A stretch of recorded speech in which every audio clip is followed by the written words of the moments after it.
Hello, listeners. This is Rehan Zaki back on his podcast, The E Night with Rehan. Truth is sometimes indeed scarier than fiction. Let's start with today's podcast with a story from Gurgaon. This is actually a shocking story based in Gurgaon at a BPO called Saffron, which was built on top of a graveyard, and many employees claim to have experienced paranormal activities. Let's start.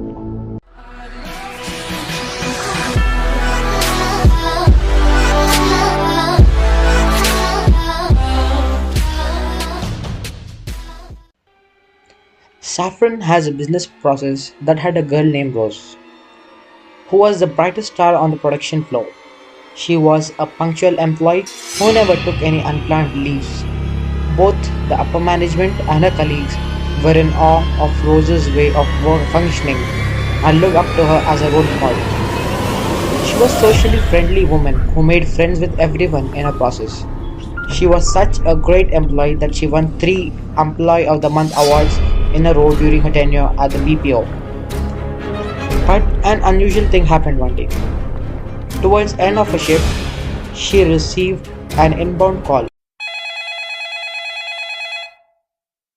and took it knowing that her colleagues were about to leave for their homes. Most inbound calls usually are around 5 minutes long, but this call went on for 45 minutes.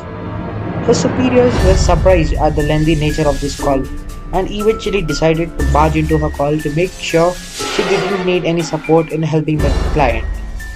But what they heard left them shocked. They were surprised to find that there is no one speaking on the other end of the line. Rose was weirdly in a deep conversation with something who wasn't responding at all. Hello hello sorry यार hello मैं जा रही हूँ भाई तो बोल दो hello When the call got over, she seemed different from her usual friend. Like she wasn't the Rose who people used to speak to every day. She wasn't the one who was the best employee of the process. She seemed something different. The next day, she didn't turn up for work without informing anyone. This absence wasn't taken seriously as this was the first time she took an unplanned leave. But things became serious when she didn't turn up for work again the next day. The trend continues for the next couple of days when the HR decided to contact her to find out if everything is right. But when they traced her accommodation as per the address she had provided in the company records, they found out that no such girl lived at that address. So the management spoke by this development, tried to do a background check on Rose, and attempted to establish a contact with the family. When they finally met up with Rose's parents, they were shocked to learn that Rose passed away about 8 years back. The management returned baffled by this revelation. Rose remained a mystery. Her friends were mentally disturbed by this, and a best friend at work suffered a cardiac arrest on learning that Rose was something paranormal. The mystery still remains, and the story was duly buried, as any such story would bring bad name to the company. So this was the story which was sent by one of the listeners from Gurgaon.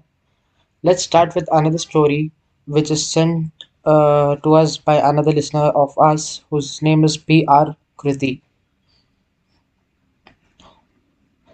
This incident dates back to January 2011. I was studying for my MBA then, and one evening I got a call that my younger brother had met with an accident. Luckily, the hospital was just 10 minutes away from my college, so I rushed to go see him. My family members were all waiting outside the ICU and told me that his condition was pretty serious. A little while later, we were informed that he was out of danger. But after that, we started hearing him scream in agony like he was in a lot of pain. While my parents were talking to the doctors about this, I sneaked into his room. As soon as I entered, he stopped screaming. He said, "Isn't it your birthday today? Happy birthday." This surprised me But even then, I went and sat beside him. Then I asked him about how his accident occurred, and he seemed to have no answer as to how he fell off his bike.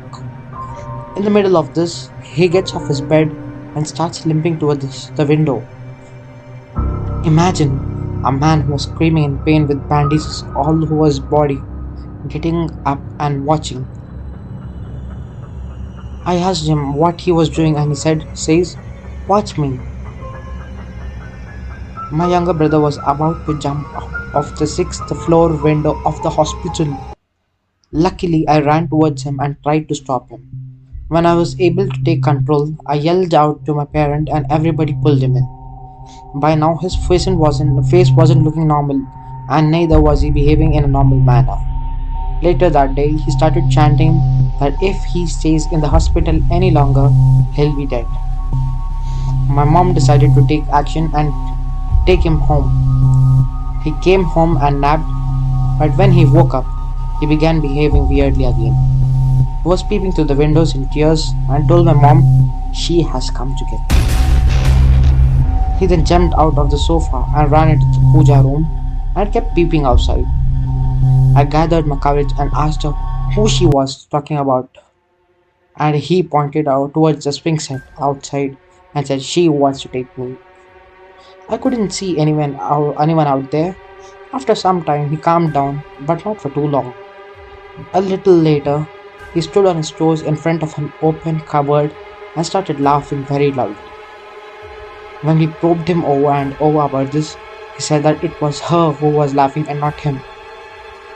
That night, I was awakened from my sleep by the feeling of someone tying up my toes. After a lot of deliberation, I opened my eyes to see what was going on, and I realized I was sleeping next to a woman who wasn't my mother. I screeched so loudly that everyone at my place woke up. My parents dismissed it as my imagination, and then we began looking for my younger brother. We found him on the terrace talking to himself. When my mother asked him, he said, I have to go tomorrow with her, so I was just talking about it. Following this, he began addressing himself as Aparna.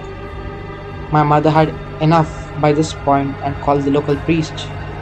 He told us that my brother had brought something with him from the place he had his accident.